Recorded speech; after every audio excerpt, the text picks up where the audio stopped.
हिंदुस्तान के सबसे बड़े उद्योगपतियों को टैक्स माफ, मगर मजदूरों को बस या ट्रेन का टिकट नहीं दिया। गंगा में बहुत लोगों ने स्नान किया, मगर ऐसा लगता है कि इतिहास में सिर्फ एक व्यक्ति ने गंगा में स्नान किया है, वो नरेंद्र मोदी, और किसी ने नहीं किया। और कोई गंगा में स्नान नहीं करता।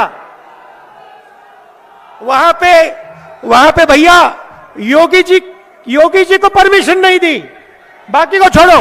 और आप देख लेना, जब तक दिल्ली से बीजेपी की सरकार नहीं हटेगी, तब तक इस देश में युवाओं को रोजगार नहीं मिल सकता, चाहे कुछ भी हो जाए। छोटे दुकानदार, मिडिल साइज और स्मॉल साइज बिजनेसेस बंद होते जाएंगे। एयरपोर्ट, पोर्ट्स, इंफ्रास्ट्रक्चर, सड़कें, माइंस, सब का सब उन्हीं 3-4 लोगों के हाथ में जाता जाएगा। मैं वो दिन कभी नहीं भूल सकता हूं जब मुझे स्कूल में बताया गया कि इंदिरा गांधी जी को 32 गोलियां लगी हैं। मैं भूल नहीं सकता। आज फंक्शन हुआ है, बांग्लादेश लड़ाई का फंक्शन हुआ है दिल्ली में, उसमें इंदिरा गांधी का नाम तक नहीं है। जिस महिला ने 32 गोली खाई, इस देश के लिए 32 गोली खाई, उनका नाम तक नहीं है।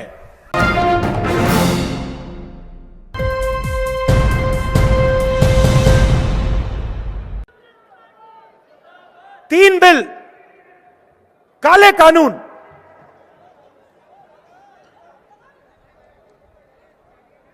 किसानों के खिलाफ, उनकी मदद करने के नहीं, उनको खत्म करने के लिए बनाए गए। पूरे देश के किसान खड़े हुए, एक साथ खड़े हुए, पीछे नहीं हटे। देखिए क्या शक्ति है उनमें, डरे नहीं, पीछे नहीं हटे। एक साल बाद प्रधानमंत्री कहते हैं, हाथ जोड़ के कहते हैं,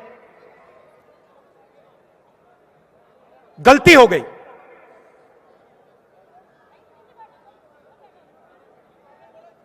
माफी मांगता हूं।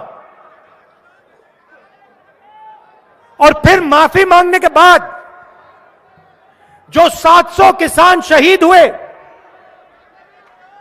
उनके बारे में बीजेपी के लोग पार्लियामेंट में कहते हैं कि कोई शहीद नहीं हुआ, एक किसान की मृत्यु नहीं हुई। पंजाब की सरकार ने 400 किसानों को कंपनसेशन दिया। मैंने लिस्ट निकालकर पार्लियामेंट में रख दी, कहा ये देखो, ये है पंजाब के 400 किसान, हरियाणा के 70 किसान, इनको आप कंपनसेशन दीजिए। कंपनसेशन तक नहीं दी। किसके लिए काम किया जा रहा था? भाइयों और बहनों, ये गलती नहीं थी, ये साजिश थी। किसके लिए किया जा रहा था? दो उद्योगपतियों के लिए, 2-3 उद्योगपतियों के लिए। हिंदुस्तान के हर एक किसान की आमदनी की मेहनत उनसे छीनी जा रही थी। कांग्रेस पार्टी खड़ी हुई, किसान खड़े हुए, बाकी विपक्ष के लोग खड़े हुए, इसीलिए प्रधानमंत्री ने माफी मांगी।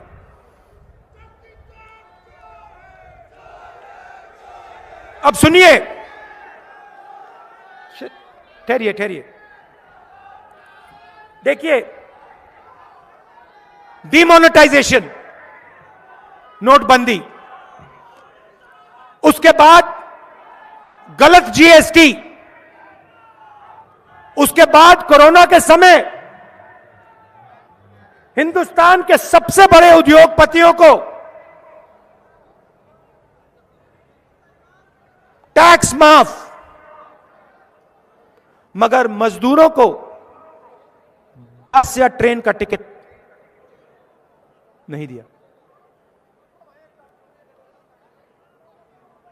ये क्या हो रहा है और क्यों हो रहा है? भाइयों और बहनों, चाहे वो नोटबंदी हो, चाहे वो गलत जीएसटी हो, चाहे कोरोना में जो सरकार ने एक्शन लिए वो हो, ये तीनों काम हिंदुस्तान के जो छोटे बिजनेस वाले हैं, मिडिल साइज बिजनेस वाले हैं, किसान हैं, मजदूर हैं, इन पर हिंदुस्तान के सबसे बड़े 2-3 पूंजीपति का आक्रमण है। यहां से लोगों का प्लान होता है क्योंकि उत्तराखंड में आपको रोजगार नहीं मिलता। क्यों नहीं मिलता, यह सवाल आपको पूछना है। इसका कारण यह है कि जो आपको रोजगार दे सकते हैं, छोटे बिजनेस वाले, मिडिल साइज बिजनेस वाले, दुकानदार, उनको नरेंद्र मोदी जी की सरकार ने, बीजेपी की सरकार ने नष्ट कर दिया है, खत्म कर दिया है। नोटबंदी, जीएसटी, ये हथियार हैं भाई और बहनों, ये पूंजीपति के हथियार हैं। नरेंद्र मोदी जी इंप्लीमेंटर हैं, वो उनका है। और आप देख लेना, जब तक दिल्ली से बीजेपी की सरकार नहीं हटेगी, तब तक इस देश में युवाओं को रोजगार नहीं मिल सकता, चाहे कुछ भी हो जाए। पेट्रोल डीजल का दाम बढ़ता जाएगा, छोटे दुकानदार, मिडिल साइज और स्मॉल साइज बिजनेसेस बंद होते जाएंगे। एयरपोर्ट, पोर्ट्स, इंफ्रास्ट्रक्चर, सड़कें, माइंस, सब का सब उन्हीं 3-4 लोगों के हाथ में जाता जाएगा। और आप लिख के ले लो, यह देश अपने युवाओं को रोजगार नहीं दे पाएगा। तो एक तरफ आप देश को बांटते हो और दूसरी तरफ जो देश की आर्थिक शक्ति है,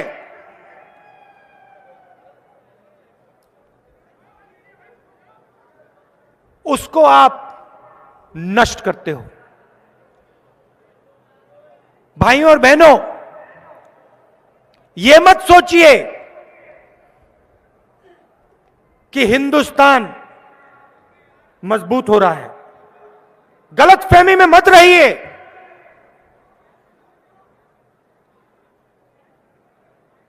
हेलीकॉप्टर, हवाई जहाज, तोप से देश मजबूत नहीं होता।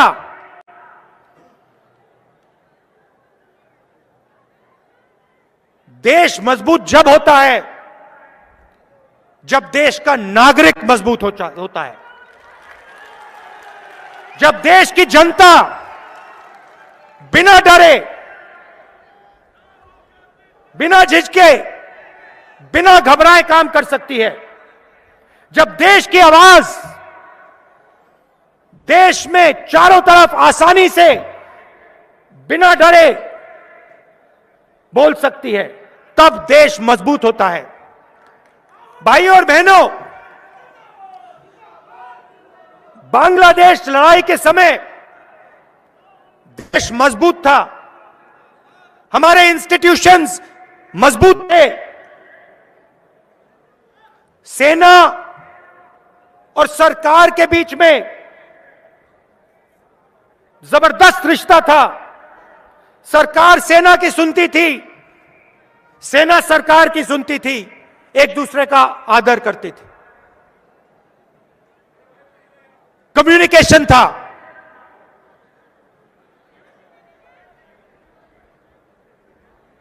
हिंदुस्तान की अर्थव्यवस्था मजबूत थी, इसीलिए पाकिस्तान को 13 दिन में हराया। आज वो हालत नहीं है। हमारे मीडिया वाले कुछ भी कह लें,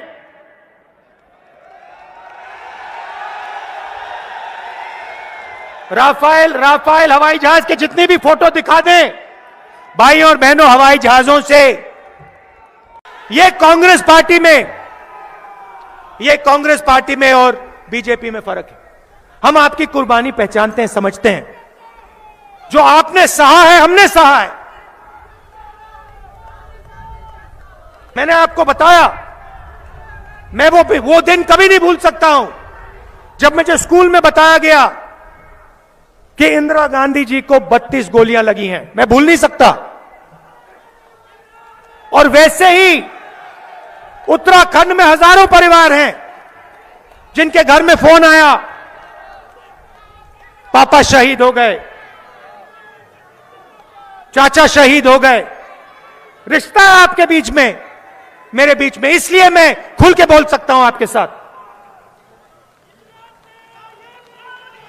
और आप बोल रहे हो, देखो मैं आपको बताता हूं, मुझे फर्क नहीं पड़ता, मगर देखिए